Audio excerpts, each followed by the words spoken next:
Good morning, this is David Rizzo with Rogers Gardens. So today we're going to be going over the September monthly checklist. And so I know it's been really hot. We've had a hot weekend, hot Labor Day weekend. And so this is when the weather really starts to go up. Sometimes we can be cooler in June and July than in September, October. So we're hot this month. So I'm going to go through, I'm going to probably make it quick today because it's really hot. But I'm going to save the questions for last. So I'm going to go through, we're going to go annuals, we're going to go vegetables, we're going to talk about drought tolerance, citrus, little fruit trees, mulch. I'll really be going into mulch a lot because it's so hot. You want to retain the water, and I'll talk a little bit about watering and some of the drought tolerant plants. So let's go with the annuals. Annuals are first. Annuals, the one thing with right now is I'm still doing a lot of summer annuals. We're not quite into the winter annuals yet because it's still hot. So winter annuals I'll start bringing in, and we'll start planting end of this month, more into October. So that's next month basically, with pansies and all the violas and snapdragons. So I'm still pushing all my summer stuff because we're still going to be hot. Coast has been high 80s, inland's been high 90s to 100. Where I live on the border of Santa Ana and Tustin, and oh, it's been hot. It's probably about 95 to 100, so very, very warm. So let's go with some of the annuals. And so I'm still planting all of my zinnias are good. Your bigger zinnias. Now, one of the things with zinnias, the bigger varieties can get mildew. So in your hotter areas, and so to watch for mildew, do the little profusions or the smaller zinnias. These are really your heat lovers. So that's a good one to do. Those, a lot of water, good feeding. Ageratum are really good. This is a little blue Hawaiian ageratum, good summer plant. Then you go into the Dahlias. The Dahlias are good. One of my favorites, and I know a lot of people don't talk that much about them, and I'm starting to get a lot of them in, is I love the Celosias. Let's see if I can pull out some of the Celosias. Where did they all go? They're all sort of hidden. I love these Celosias. These Celosias will take, they'll take into the hundreds. Now, they'll need water to do it. There's another variety that I thought I brought up, and it's more of a wavy, it has a wavier flower, but definitely Celosias are really good heat lovers. So love Celosias, even Dianthus. Dianthus are a good one to put in right now. Good rebloomer. And so with all the annuals, keep doing your summer stuff, keep them watered, keep them fertilized, and just keep them going. So that's really with the annuals. And one of my favorites is I love perennials. And so I'll talk a little bit about the smaller perennials that need a little bit more water, and then I'll go through more of the drought tolerant perennials down on the ground that I have below. So with some of the perennials that I really like, that I will plant year after year, I love Salvias. Salvias are so good. So this is like the hummingbird sage right here. So these are really good. You have Wendy's Wish.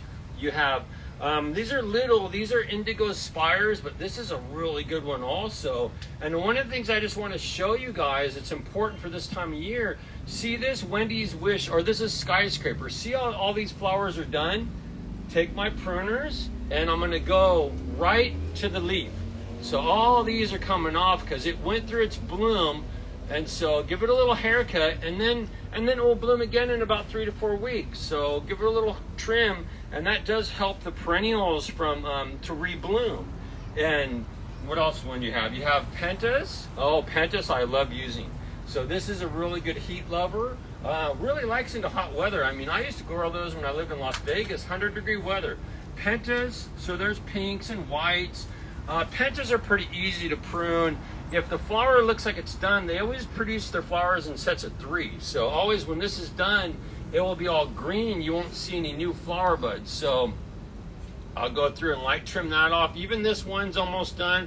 I'll probably give him a little trim. And so another thing too is I love these pruners. I hope we get them back in. These are Felco 310s. So these are good little lightweight pruners, and they're more like florist pruners. So I love using these. More with perennials. Love Coreopsis. Your double flowering Coreopsis. This is a good rebloomer. Comes back every year. One of my favorite plants, and we're just starting to get them, This is David's Choice, which it has a good name, David, you know, his choice. And so I love these Artemisias because you get gray in the garden and they're very drought tolerant. So I love the Artemisias. Great for foliage color. Another one of my favorites, I love Gallardia, the blanket flower Gallardia. You'll see when the flower is done on these, see it rounds out more, so just clip that out. These are new ones right here. Keep them well watered, keep them evenly watered, and they'll keep going. One of my other favorites I love, and these will take into the desert areas and the hot areas. So these are heat lovers. This is one of my other little favorites. It's called Agastache Hummingbird Mint. The hummingbirds love these. So one of the biggest differences that I really will say that I have them right here, anything with a long fluted flower, the hummingbirds are gonna like, right? So the Salvias, the Penstemons, the Agastaches, anything with more of an open flower, the butterflies are gonna like. So that's a big thing when you get into flowers on if you want butterflies or hummingbirds. Think long tubular for the hummingbirds, flat open for the butterflies, okay? And so let's going through that. So we have that. Another one that I like that's a good one for borders are the little Nemesias. Oh, these are great. I'm out of the white right now, but I have some of the pinks and the reds, and so this is a good one. And you'll see with this one when I prune it back, once the little seed heads are done, you just light trim it, and then it will flower again. That's what keeps a lot of these small perennials going, is keep trimming off the dead flowers so they renew their growth. So that's important. Another good little daisy right here, like the Coreopsis, another Coreopsis that's really good. But that's it for annual perennial for the small stuff. Let's go into some of the vegetables, and then we'll talk about the seeds, and then we'll go into the drought tolerance stuff and mulching and watering and that, yeah. So right now with vegetables, one of the biggest things right now that I will talk about are the fall tomatoes. So fall tomatoes are huge right now. You got to get them in before we hit in more into September. So the biggest thing with me, I want any tomatoes I'm going to put in fall, I want to put them in before mid-September because I got 2 months for them to grow. So I got September, October, and then late October to November for them to fruit. So one of my favorites though for this time of year is a little Czechoslovakian heirloom called Stupice. Stupice is a potato leaf variety. One of the tricks, I will trim off these flowers because I don't want them to set yet. A trick that I do a lot that not many people talk about, with these vine types that are going to get tall, I'll let them get about 3 to 4 feet tall, and then I'll tip the top because I want to turn them into a bush because I want them to fruit and flower faster because we're going into fall. We're going into like and eventually winter. So that's a trick with these. And some of my favorites, I like Stupice, I like the Convoluta Genovesii. You have more Stupices, Oregon Spring, Silets, and I don't have those right now, but hopefully I will get them. And even some of the hybrids too, like Celebrity. So those are really good. So plant them now, fertilize them, water them, and really get them to take off. Another thing, if your regular tomatoes are finishing out, what I always do is I'll start taking all mine. I just spent like a couple nights ago, I ripped some of my tomatoes out. What I always do when I rip them out, I top dress for nutrients with Malibu compost and worm castings. So I really want to get that soil good for next year. I want it to break down. So I'll show you really quick. And I do feed. This is one of my favorite fertilizers for vegetables. It's the tomato all-purpose, but this is the one that's the high calcium that's good for tomatoes. And the Malibu I do like. Let me turn this down. But the Malibu I do like because this is a true compost. This has no redwood in it, so they don't bulk it up. So when you look at it, I'll see if you guys can see it, but it's just very, very dark, very, very dark, broken down. Doesn't have a lot of wood in it because that is really a homemade type of compost. So that one is always good to really top dress with to get the nutrients back in your soil. So that's important. Another thing with tomatoes I'll talk about too is sometimes in late summer, early fall, we get hit hard with the caterpillars, especially the hornworms. So I brought this jalapeno up just to show you that something's really chewed off all the new growth. So all this is chewed off, and Jen's gonna show it to you. So all that growth is chewed off, and what I do when I'm seeing that kind of damage, there's an organic spray that has spinosad in it. So let me move over. So spinosad is a good one if you have a lot of caterpillar problems. One thing that I do a lot at home, I like to put water and bird baths out for the birds, because the birds really help control some of the caterpillars in my tomatoes and some of like the cabbage loopers and the hornworms, and so they control it. But if you do, just spray this lightly about once a week, or with tomatoes I usually go every 2 to 3 weeks if they're really bad. So spinosad, Captain Jack's, that's a good one for the tomatoes and the caterpillars. So keep going with the tomatoes. Do the fall crop really quick. If the tomatoes are finishing out and they don't look good, rip them out. If they still look good, some of your summer tomatoes, if they're still hanging on, clean them up, light trim them, and feed them to see if you'll get another crop out of them before winter. Sometimes you will. So that's with that. You actually still have enough time to do some of the hot peppers and eggplants. So the biggest thing with vegetables right now, I like to push my summer stuff all the way into fall. So I won't be planting my winter stuff until into October, once we cool down more at night. So right now, I'm not thinking of broccoli and cauliflower and cabbage, it's too early. Now at the end of the month, I could start doing my seeds. And so that's the thing that I will do into late September, early October. I'll do my seeds, and I'll do my broccoli and my lettuce and all that stuff. But end of this month, early next month, I'll start the seeds. But these plants will be ready to plant in later October around Halloween. So that's important for your winter vegetables. Don't rush it because we're still too hot. Because I don't like to plant the winter stuff until we're 75, 80 in the day, and maybe like about 55, below 60 at night. We're still 75 at night, we're 80, 85 in the day. Too hot for this cool season stuff. So keep on going with your summer stuff.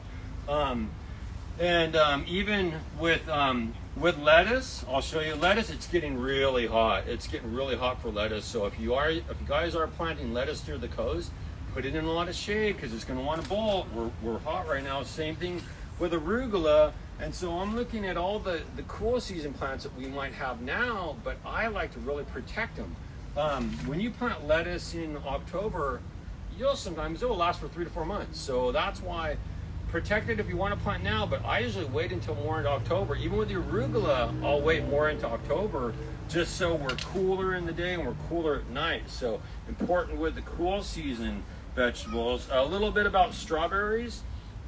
Strawberries, just keep them fertilized, keep them going. You'll probably get another fall crop. If you see any of these runners, like these runners, cut these runners off. Don't let them grow. Cut those runners off because you don't want the runners, because the runners are going to take a lot of energy away from the rest of the plant. This one only has a little one right here, but the minute I see them, I want energy going into the plant. I don't want them going into more plants. So definitely keep cutting those runners and fertilize your strawberries to keep them going. Switching into herbs. You can still do a lot of herbs right now. Herbs love heat. So I can do sweet basil right now. I can do my cooking, like my English thyme. I can do one of my favorites, even though it's not culinary. This is your African blue basil. The bees love it. So plant this for the bees. The bees will love it. Even if I put it over here on the end, you'll watch the bees just start to come around it because it produces a lot of pollen and nectar for them. So very important for food for the bees. You can do your parsley right now. One of my favorites, lemon verbena. I love putting this in green tea. I didn't bring any mint up, but you can do mint, but don't do mint in the ground. Put mint in containers. So that's important. Don't plant mint in the ground. So spearmint and mojito and mint the best, all good varieties of mint, but don't plant them in the ground. Get a little terracotta pot and put some good potting soil in there and put them on your patio. Make sure they get watered. And so we covered all this, and so now just real quick before I go on to some of the drought tolerant stuff, sweet pea seeds. So now you're going to start seeing your sweet pea seeds come into the nurseries. Buy them right now and plant them at the end of the month. You always want to put them on a trellis and plant them in full sun, and don't put the seeds really deep when you plant. put them about an inch deep. I know a lot of people always say, well, they recommend soaking the seeds. I don't soak any seeds, but when I plant, I water them really good about once a day or once every other day for the first 7 to 10 days until they germinate. So the sweet peas, the earlies, we have the elegance blend. Watch for the knee-high types. So these are dwarfs. They're not going to get tall. So these are the knee-highs. The knee-highs are definitely going to be lower. So you want some of the tall ones like the mammoths and the elegance that are going to get up to 6 feet tall. They're going to be your better cutting flowers. These little knee-highs would be good to put in a pot and let it trail over the side. So with sweet peas, definitely look at buying the seeds now. Get them ready, get them bought, but don't plant them until late this end of this month or into October. But definitely starting the season for them or to buy them and get ready. So that's important for those. I didn't bring any geraniums up, but geraniums again, plant them, fertilize them, light trim them back if the flowers are done. With geraniums and trailing petunias, if you start getting a lot of chewing on the flowers, you're getting tobacco budworms or geranium budworms that eat the flowers. So if they get really bad, again, I'll be using like one of the spinosad sprays right on the flower. So again, once a week, if the geranium budworms get bad on the geraniums and the petunias. So that's one to watch for. Another thing, even though I'm not going to show it, bulbs are going to start coming in the next 2-3 weeks. So all your spring flowering bulbs, like your daffodils and your tulips and your narcissus and your different varieties of alliums, they're all going to start coming in 2 to 3 weeks. One thing with bulbs to remember: tulips, you have to pre-chill. You have to put them in the refrigerator before you plant them. So, and in narcissus too. I like going with daffodils and freesias, and if we get any of the South African bulbs, you don't need to chill them, and they'll come back. They'll naturalize in our climate. So that's important with them. And another thing too, not to get off track because it falls into the bulbs, we're going to be getting in our garlic. So you want to put garlic in right now, and you want to put your onion sets in, but we'll have those in a couple weeks. But I always plant garlic in September. Amend the area really good. Put the garlic cloves about 6 inches apart. Now when you're pulling the garlic apart, only use the bigger outer cloves because that's where you're going to get the biggest garlic. Don't use the inner cloves. So that's one thing that I learned. Another thing that I like to do too is sometimes I will sometimes do another crop of onions in early spring, but that's later. I'll talk about that later. But definitely your bulbs are going to start coming in, so definitely watch for all those spring flowering bulbs that we get in fall. Okay, so that's that. And then with irises, if you guys have bearded irises, September is the month to dig them up, to divide them and separate them, and you cut they call them flags. So the leaves only get long. You cut those back, you let them sit for a little while, and then you replant them, because if your bearded irises get too overcrowded, they'll stop blooming. So that's important if you guys collect. And we'll probably have some in with the bulbs, but if not, always watch around for them, because some of the bearded iris societies will do plant sales at some of the churches. So watch for that, but definitely the bearded irises are starting to September, divide them, separate them, cut the flags back, and sometimes I'll write on the little flag with a Sharpie and what color they are, so then I don't get them mixed up. So that's important. So that's with the bulbs, and you're going to start seeing your Amaryllis belladonnas starting to flower in the next 3-4 weeks in and around the neighborhoods. But Amaryllis, we really get them later. So Amaryllis don't come closer to Christmas time in November. So that's when you plant those. So that's bulbs definitely coming up. A little bit, I'm going to go a little bit about even hydrangeas. Hydrangeas, it's a good time. I'm going to take a few plants down, so I'll put it on the table. It's a good time to trim them. But what I do with hydrangeas is I don't like to prune them back too hard, because the gardeners always want to prune them too hard. So even like, see this one, let me rotate this around. Like, see, this one is done. I won't trim here, but I'll go down 1 or 2 sets of leaf down. Trim it there. I'll trim this one here. And then even though I'm going to cut the price tag off it, I trim it there. Even with this new one, I might actually trim trim. I want to give them a good little haircut right across the top. But see, I'm still keeping them pretty tall, right? So I'm going to trim him down. The reason why you don't prune them hard is this stem, you're going to get new growth coming out, and this is going to be next year's flowers. So that's why you don't prune it back. I've seen gardeners take them all the way down, and then sometimes you won't get flowers for 2-3 years. So that's important.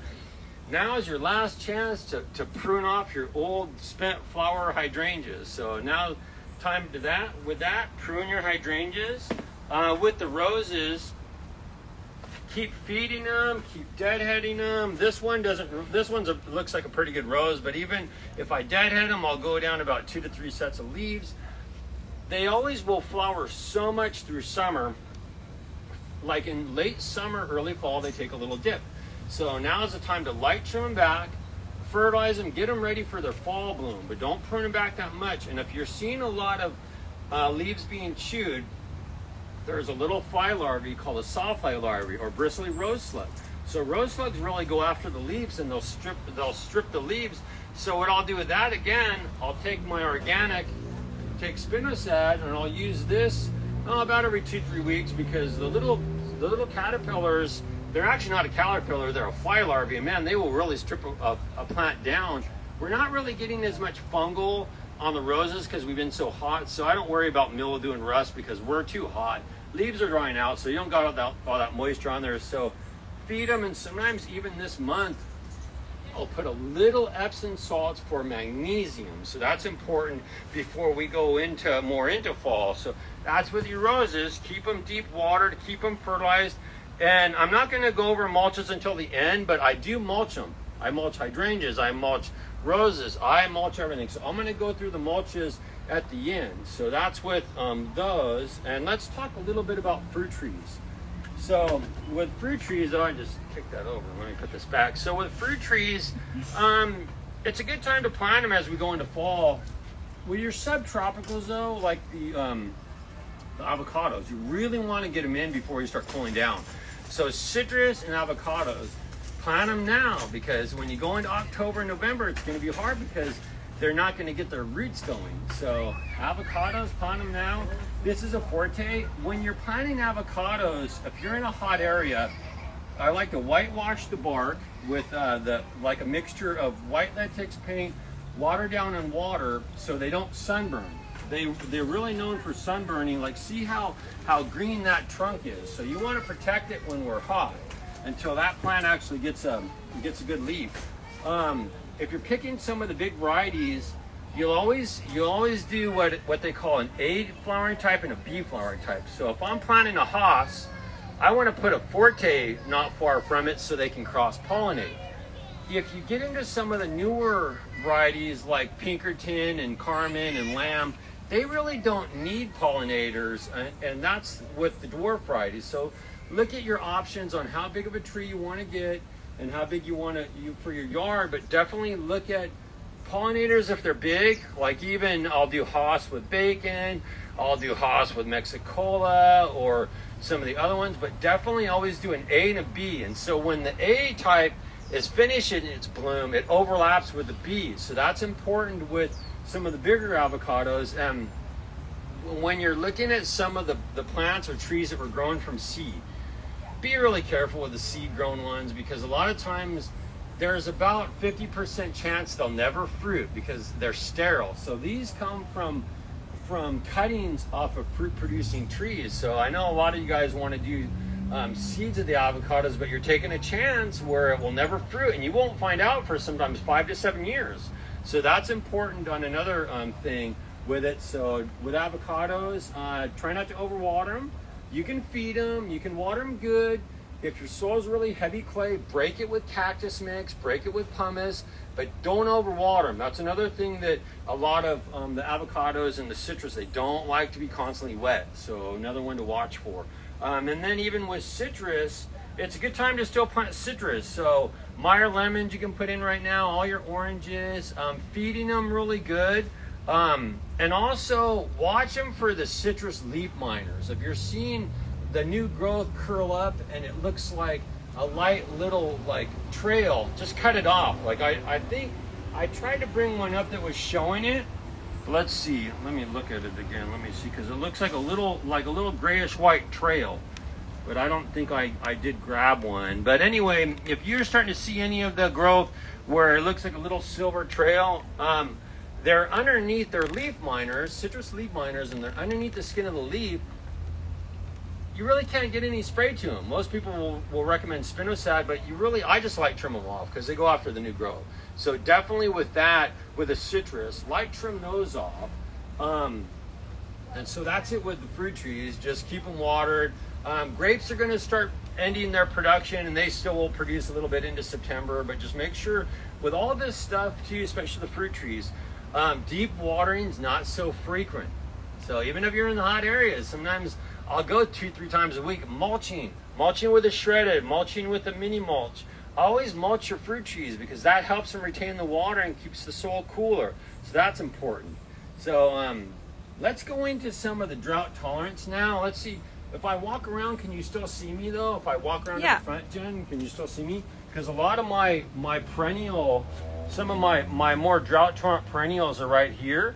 So when we're in a drought, and if you're looking at converting your yard more to a drought tolerant yard with plants that need less water, I love drought tolerance. Because when I lived in Las Vegas, I learned so much about different material that just doesn't need as much heat. So these Cassias, this Cassia is a really good one. This is called Sickle leaf Cassia.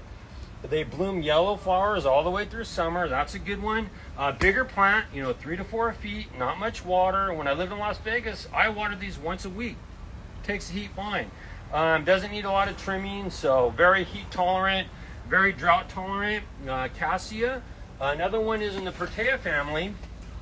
These Leucodendrons. These Leucodendrons are great. This looks like Safari Sunset. So this is a big one. So this is a Pea relative. Not much water, probably about 6 to 8 feet.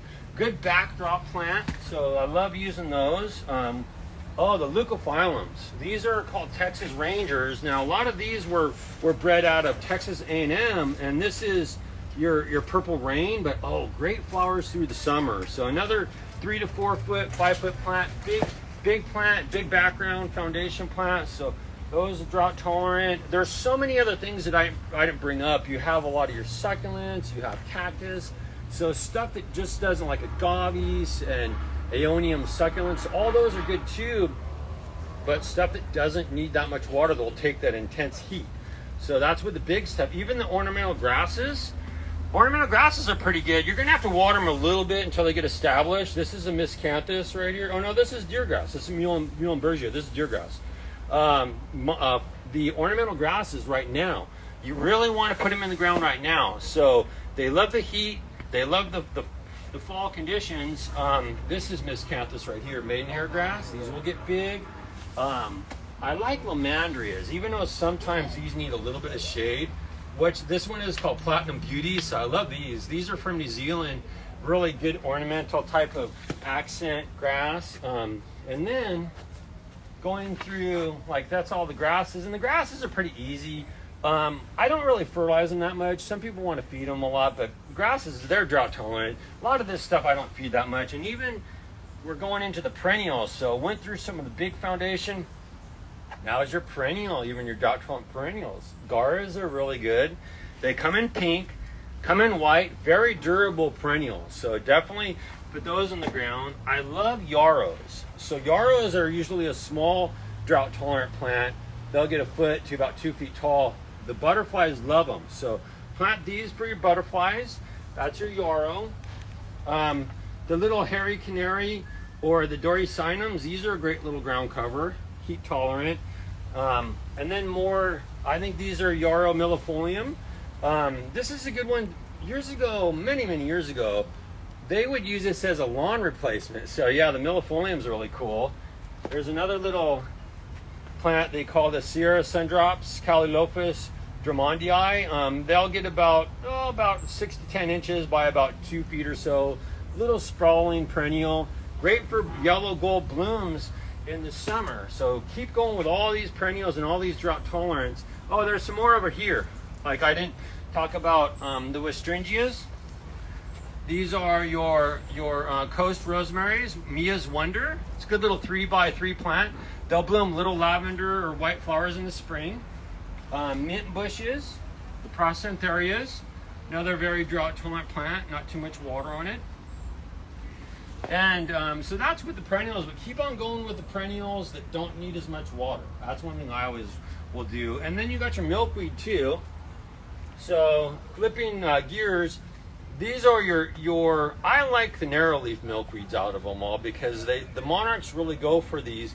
We got away from some of the tropicals. We're doing a trade-in program too. If you bring back your tropical, we'll give you a narrow leaf, a Celosias fascicularis.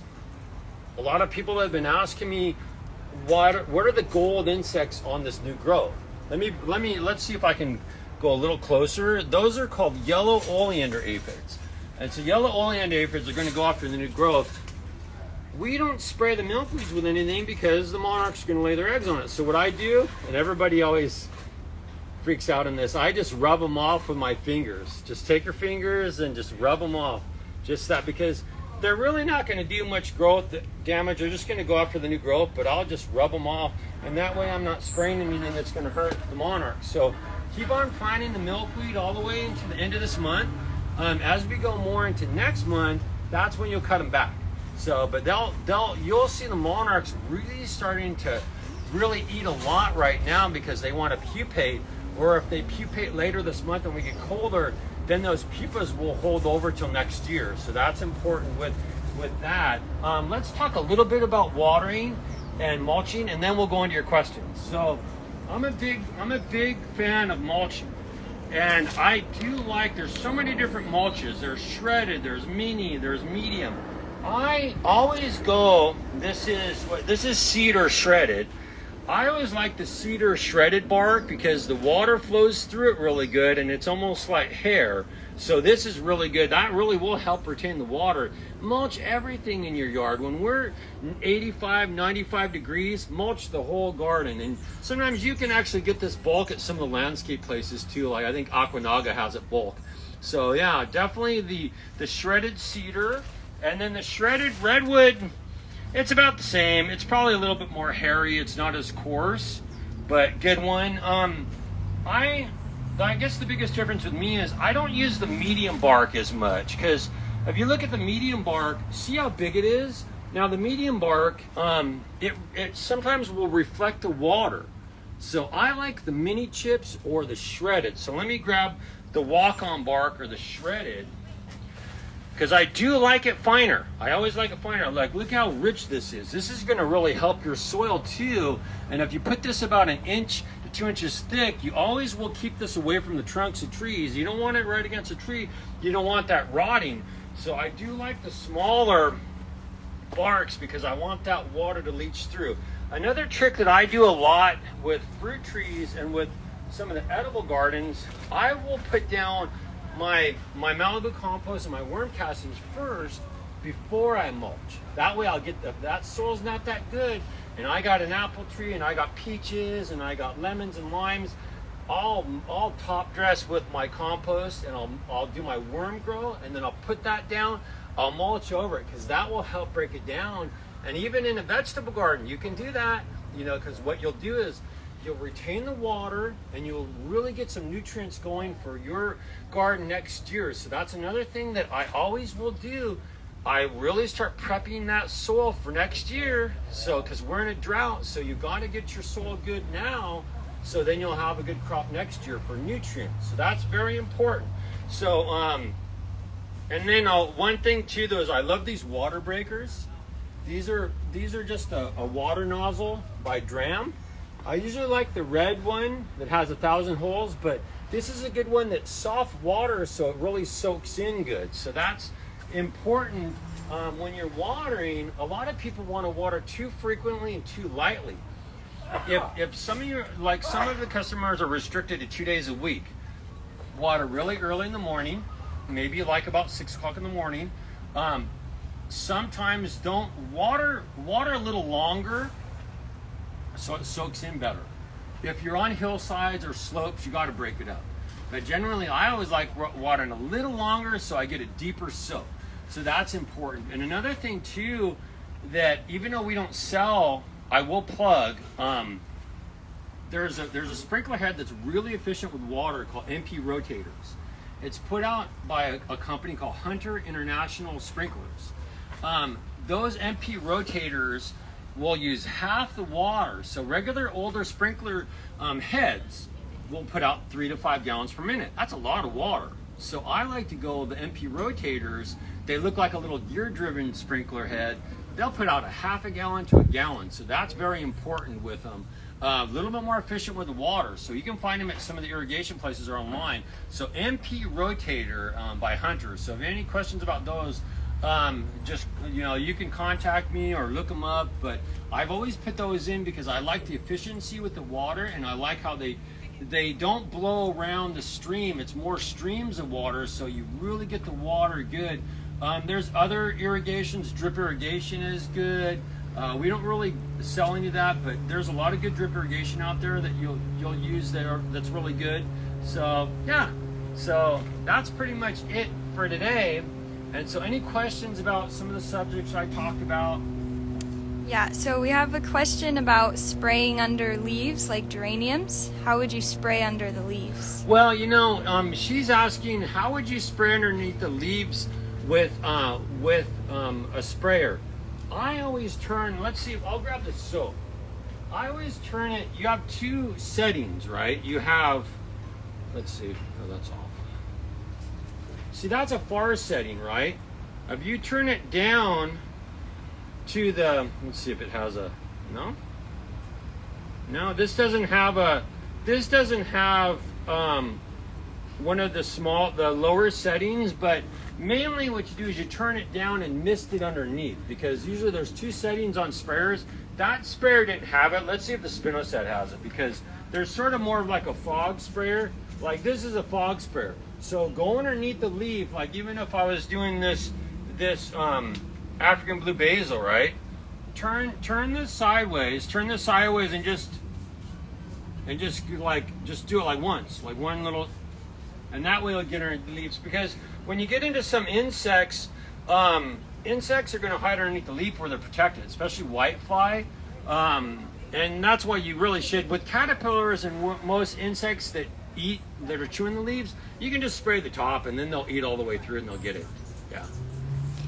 Okay, and then if I already have an avocado tree that is over 30 years old and always produces, should I plant another one? You really don't have to. The one thing with it is, so they're asking if they have an avocado that's producing a lot, do they need another tree? No, because chances are you have another avocado in your neighbor's yard or close that's cross-pollinating that avocado. So if you have an avocado that's producing a lot, there's no need to buy or plant another one, because you're getting pollination. So that tree's either strong enough to pollinate itself, or there's another tree close to it that it is cross-pollinating.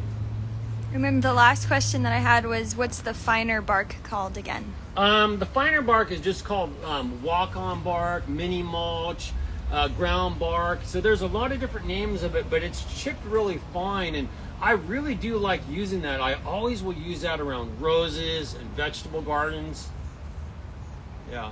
And then, sorry, one more question. Yeah. What's the best product to get rid of the whiteflies? Whiteflies are really hard to get rid of, so I do 2 things. I will go through and I mulch with worm castings, because worm castings give off an enzyme that whitefly don't like. Another thing that I do is, even though I don't spray as much right now, I'll wait a week or 2 until we cool down.